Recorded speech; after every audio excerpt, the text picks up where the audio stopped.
ವೀಕ್ಷಕರೇ, ನಿಮ್ಗೆಲ್ಲರಿಗೂ ಅಪ್ಪನ ಮನೆ ಅಡುಗೆ ಯೂಟ್ಯೂಬ್ ಚಾನಲ್ಗೆ ಸ್ವಾಗತ. ಮೊದಲನೇದಾಗಿ ನಮ್ಮ ಚಾನಲ್ಗೆ 500 ಜನ ಸಬ್ಸ್ಕ್ರೈಬ್ ಆಗಿದ್ದೀರಾ. ಅವ್ರಿಗೆಲ್ಲ ತುಂಬ ಥ್ಯಾಂಕ್ಸ್. ಮತ್ತೆ ಇದೇ ರೀತಿ ಸಪೋರ್ಟ್ ಮಾಡಿ. ನಮ್ಮ ಚಾನಲ್ಲಿ ಇನ್ನೂ ಕೂಡ ವೆಜ್ ನಾನ್ ವೆಜ್ ಒಳ್ಳೆ ರೆಸಿಪಿ ಮತ್ತೆ ತುಂಬ ಆರೋಗ್ಯವಾದಂಥ ರೆಸಿಪಿನ ನಿಮಗೆ ತೋರಿಸ್ಕೊಡ್ತೀವಿ. ಇದು ಅಪ್ಪನ ಮನೆ ಅಡುಗೆ ಏನು ಅಂತಂದ್ರೆ ನಮ್ಮ ಮನೆ ಹೆಸರೇ ಕೂಡ ಅಪ್ಪನ ಮನೆ, ಹಾಗಾಗಿ ನಾನು ಅದನ್ನೇ ಚಾನಲ್ ನೇಮ್ ಆಗಿ ಇಟ್ಟಿದ್ದೀವಿ. ಇಲ್ಲಿ ನಾನು ಮತ್ತು ವೈಫು, ಅಮ್ಮ, ಬ್ರದರ್ಸು ಎಲ್ಲರೂ ಸೇರಿಸಿ ಕುಕಿಂಗ್ ಮಾಡ್ತೀವಿ. ಅದನ್ನು ಒಂದೊಂದು ಸ್ಟೆಪ್ ಬೈ ಸ್ಟೆಪ್ ಎಲ್ಲದೂ ಕೂಡ ತೋರಿಸ್ತಾ ಇದ್ದೀವಿ. ಫಸ್ಟ್ ನಾನ್ ವೆಜ್ ತೋರಿಸಿದ್ದೆ, ಈಗೆಲ್ಲ ವೆಜ್ಜು. ಈಗ ನೋಡಿ, ಈಗ ಮೊನ್ನೆ ವರಮಹಾಲಕ್ಷ್ಮಿ ಪೂಜೆ ಆಗಿತ್ತಲ್ವಾ, ಅದಕ್ಕೋಸ್ಕರ ಶೇಂಗಾ ಹೋಳಿಗೆ ಮಾಡಿದ್ದೀವಿ. ಹೇಗೆ ಮಾಡಿದ್ದೀವಿ ಅಂತ ನೋಡೋಣ ಬನ್ನಿ ಸ್ನೇಹಿತರೆ. ಈಗ ನಾವು ಶೇಂಗಾ ಹೋಳಿಗೆ ಹೇಗೆ ಮಾಡೋದು ಅಂತ ಸ್ಟೆಪ್ ಬೈ ಸ್ಟೆಪ್ ನೋಡೋಣ. ಮೊದಲನೇದಾಗಿ ನಾನಿಲ್ಲಿ 4 ಕಪ್ ಆಗುವಷ್ಟು ಮೈದಾ ಹಿಟ್ಟನ್ನು ತೊಗೊಂಡಿದ್ದೀನಿ. ಅದಕ್ಕೆ ನಾನು 1 ಕಪ್ ಆಗುವಷ್ಟು ಚಿರೋಟಿ ರವೆನ ಹಾಕ್ಕೋತಿದ್ದೀನಿ. ಅದಾದಮೇಲೆ ಒಂಚೂರು ಅರಿಶಿನ 1 ಸ್ಪೂನ್ ಆಗುವಷ್ಟು. ಇದು ನಾವು ಯೆಲ್ಲೋ ಕಲರ್ ಬರಲಿ ಹಿಟ್ಟು ಅನ್ನೋದಕ್ಕೋಸ್ಕರ ಹಾಕೋತಾ ಇರೋದು. ಈಗ ಇದನ್ನು ಸ್ವಲ್ಪನೇ ನೀರು ಹಾಕ್ಕೊಂಡು ಈ ಥರ ಕಲಿಸ್ಕೊತಾ ಇದ್ದೀನಿ. ಒಂದೇ ಸಲ ಜಾಸ್ತಿ ನೀರು ಹಾಕ್ಕೊಳ್ಳೋದಕ್ಕೆ ಹೋಗಬೇಡಿ, ಸ್ವಲ್ಪನೇ ಹೀಗೆ ಹಾಕ್ಕೊಂಡು ಹಿಟ್ಟನ್ನು ಚೆನ್ನಾಗಿ ನಾದ್ಕೋಬೇಕು. ನಾವು ಚಪಾತಿಗೆ ಹೇಗೆ ಹಿಟ್ಟು ಕಲಿಸ್ಕೋತೀವಿ ಅದಕ್ಕಿಂತನೂ ಸ್ವಲ್ಪ ಸಾಫ್ಟಾಗೇ ಬರಬೇಕು ಹಿಟ್ಟು.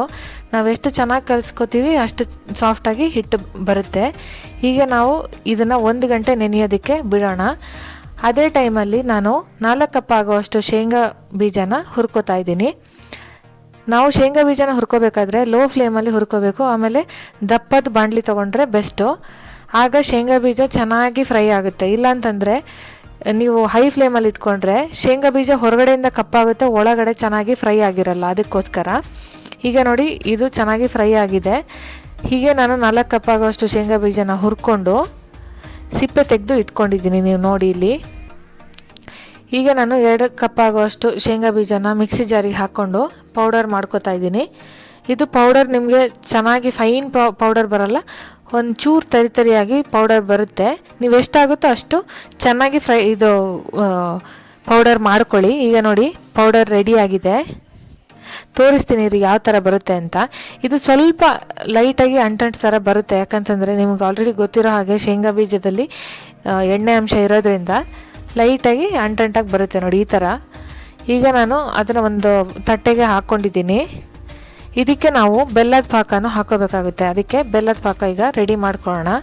ಫಸ್ಟಿಗೆ ನೀವು ಬೆಲ್ಲನ ಕರಗಿಸ್ಕೊಂಡು ಫಿಲ್ಟರ್ ಮಾಡ್ಕೋಬೇಕಾಗುತ್ತೆ, ಯಾಕಂದರೆ ಬೆಲ್ಲದಲ್ಲಿ ಕಸ ಇರೋ ಚಾನ್ಸಸ್ ಇರುತ್ತೆ. ಅದಕ್ಕೋಸ್ಕರ ಈಗ ನಾನಿಲ್ಲಿ ಅರ್ಧ kg ಅಷ್ಟು ಬೆಲ್ಲನ ತೊಗೊಂಡಿರೋದು. ಇದಕ್ಕೆ 1 ಕಪ್ ಆಗುವಷ್ಟು ನೀರನ್ನ ಹಾಕೋತಾ ಇದ್ದೀನಿ. ಹಾಕ್ಕೊಂಡು ಇದನ್ನು ಫಸ್ಟು ಕರಗಿಸಿ ಫಿಲ್ಟರ್ ಮಾಡಿ ಈಗ ಪಾಕ ರೆಡಿ ಮಾಡ್ಕೋತಾ ಇರೋದು ನಾನಿಲ್ಲಿ. ನಿಮಗೆ ಪಾಕ ಬಂದಿದೆಯೇ ಇಲ್ವಾ ಅಂತ ಹೇಗೆ ನೋಡೋದು ಅಂತಲೂ ತೋರಿಸ್ಕೊಡ್ತೀನಿ ನೋಡಿ. ಫಸ್ಟ್ ಇದು ಚೆನ್ನಾಗಿ ಕುದ್ದಾದಮೇಲೆ ಒಂದು ಸಲ ನೀವು ಸ್ಪೂನಲ್ಲಿ ಹೀಗೆ ಎತ್ತಿ ನೋಡಿ, ಇದು ಸ್ವಲ್ಪ ಸ್ಟಿಕ್ಕಿನೆಸ್ ಬಂದಿರುತ್ತೆ, ಈ ಥರ ಬರಬೇಕು. ಅದಾದಮೇಲೆ 1 ಡ್ರಾಪ್ ಆಗುವಷ್ಟು ಬೆಲ್ಲ ಪಾಕ ತಗೊಂಡು ಅದನ್ನು ಒಂದು ಚೂರು ನೀರಿಗೆ ಹಾಕಿ ಚೆಕ್ ಮಾಡ್ಕೋಬೇಕು. ಈಗ ನೋಡಿ, ಇಲ್ಲಿ ನಾನು ಹಾಕ್ಕೋತಾ ಇದ್ದೀನಿ. ಇದು ಡಿಸಾಲ್ವ್ ಆಗಬಾರ್ದು ನೀರು ಜೊತೆ, ಹಾಗಾದರೆ ನಮ್ಮದು ಪಾಕ ರೆಡಿಯಾಗಿದೆ ಅಂತ ಅರ್ಥ. ಈಗ ನೋಡಿ, ಇದು ಡಿಸಾಲ್ವ್ ಆಗ್ತಾ ಇಲ್ಲ. ಈಗ ಒಂದೆಳೆ ಪಾಕ ರೆಡಿಯಾಗಿದೆ. ಈಗ ನಾನು ಬೆಲ್ಲನ ಈ ಶೇಂಗಾ ಪೌಡರಿಗೆ ಮಿಕ್ಸ್ ಮಾಡಿಕೊಂಡು ಚೆನ್ನಾಗಿ ಇದನ್ನು ಕಲಿಸ್ಕೊತೀನಿ. ಸ್ವಲ್ಪನೇ ಬೆಲ್ಲ ಹಾಕ್ಕೊಂಡು ಈ ಥರ ಕಲಿಸ್ಕೋಬೇಕು. ಇದು ಬೆಲ್ಲದ ಪಾಕ ತುಂಬ ಬಿಸಿ ಇರೋದ್ರಿಂದ ಕೈಯಲ್ಲಿ ಮಿಕ್ಸ್ ಮಾಡೋದಕ್ಕಾಗಲ್ಲ, ಅದಕ್ಕೆ ಸ್ಪೂನಲ್ಲಿ ಫಸ್ಟು ಮಿಕ್ಸ್ ಮಾಡ್ಕೋತಾ ಇದ್ದೀನಿ. ಬೆಲ್ಲದ ಪಾಕ ಅಷ್ಟು ಬೇಗ ತಣ್ಣಗಾಗಲ್ಲ, ಸ್ವಲ್ಪ ಟೈಮ್ ತೊಗೊಳುತ್ತೆ. ಈಗ ಇದು ಕೈಯಲ್ಲಿ ಇದನ್ನು ಈ ಥರ ಮಿಕ್ಸ್ ಮಾಡ್ಕೋತಾ ಇದ್ದೀನಿ. ಸ್ವಲ್ಪನೇ ಪಾಕ ಹಾಕ್ಕೊಂಡು ಮಿಕ್ಸ್ ಮಾಡ್ಕೊಳ್ಳಿ. ಆಮೇಲೆ ನೀವು ಟೇಸ್ಟ್ ನೋಡಿಕೊಂಡು ಬೇಕು ಅಂತಂದರೆ ಜಾಸ್ತಿ ಹಾಕ್ಕೋಬೋದು. ಆಮೇಲೆ ನಿಮಗೆ ಇದು ಚೆನ್ನಾಗಿ ಹದ ಬರಬೇಕು ಅಂತಂದರೆ, ಒಂಚೂರು ಬೇಕು ಅಂತಂದರೆ ವಾಮ್ ವಾಟರ್ನ ಈ ಥರ ಚಿಮುಕಿಸ್ಕೊಳ್ಳಿ. ಆಮೇಲೆ ಚೆನ್ನಾಗಿ ಈ ಥರ ನಾದ್ಕೊಂಡು ರೆಡಿ ಮಾಡ್ಕೋಬೇಕು ನೋಡಿ. ಈಗ ನಮ್ಮದು ಹೂರಣ ರೆಡಿಯಾಗಿದೆ ಶೇಂಗಾ ಬೀಜದ್ದು. ಈಗ ನಾವು ಇದನ್ನು ಲಟ್ಟಿಸ್ಕೋಬೇಕು. ಅದಕ್ಕೆ ನಾನಿಲ್ಲಿ ಒಂದು ಎಣ್ಣೆದು ಶೀಟನ್ನ ತೊಗೊಂಡಿರೋದು, ಯಾಕಂದರೆ ಇದು ಅಂಟ್ಕೋಬಾರ್ದು ಅಂತ. ಎಣ್ಣೆ ಶೀಟ್ ತೊಗೊಂಡ್ರೆ ಬೆಸ್ಟು. ಹೀಗೆ ಇದನ್ನು ಸ್ವಲ್ಪ ಲಟ್ಟಿಸ್ಕೊಂಡು ಕೈಯಲ್ಲೇ ಅದ್ರ ಮಧ್ಯಕ್ಕೆ ಹೂರ್ಣದ ಉಂಡೆ ಮಾಡಿಕೊಂಡು ಚೆನ್ನಾಗಿ ಅದನ್ನು ಹಿಟ್ಟಲ್ಲಿ ಕವರ್ ಮಾಡ್ಕೊಳ್ಳಿ. ಕವರ್ ಮಾಡ್ಕೊಂಡು ಕೈಯಲ್ಲಿ ಒಂದು ಸ್ವಲ್ಪ ತಟ್ಟಿಬಿಟ್ಟು ಆಮೇಲೆ ಲಟ್ಟಣಿಗೆಯಲ್ಲಿ ಚೆನ್ನಾಗಿ ತಟ್ಕೊಳ್ಳಿ. ಅದನ್ನು ಹೇಗೆ ನಾವು ಚಪಾತಿನ ಲಟ್ಟಿಸ್ಕೋತೀವಲ್ಲ ಸೇಮ್ ಅದೇ ಥರನೇ.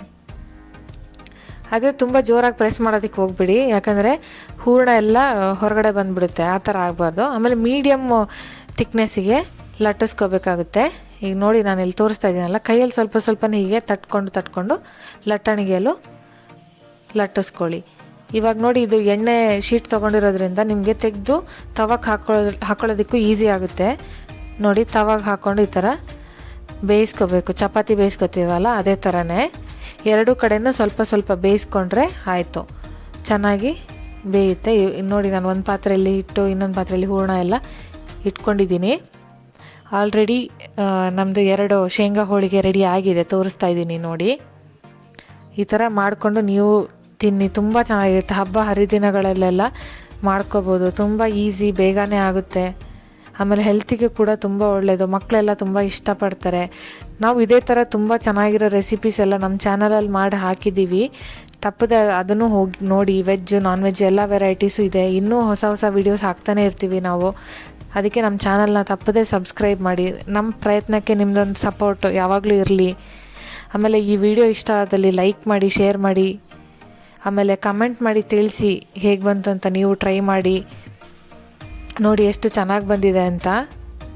ತುಂಬ ಚೆನ್ನಾಗಿರುತ್ತೆ ಮಾತ್ರ, ತುಪ್ಪ ಹಾಕ್ಕೊಂಡು ತಿಂದರೆ ತುಂಬ ಚೆನ್ನಾಗಿರುತ್ತೆ, ಎಲ್ಲರೂ ಇಷ್ಟಪಡ್ತಾರೆ.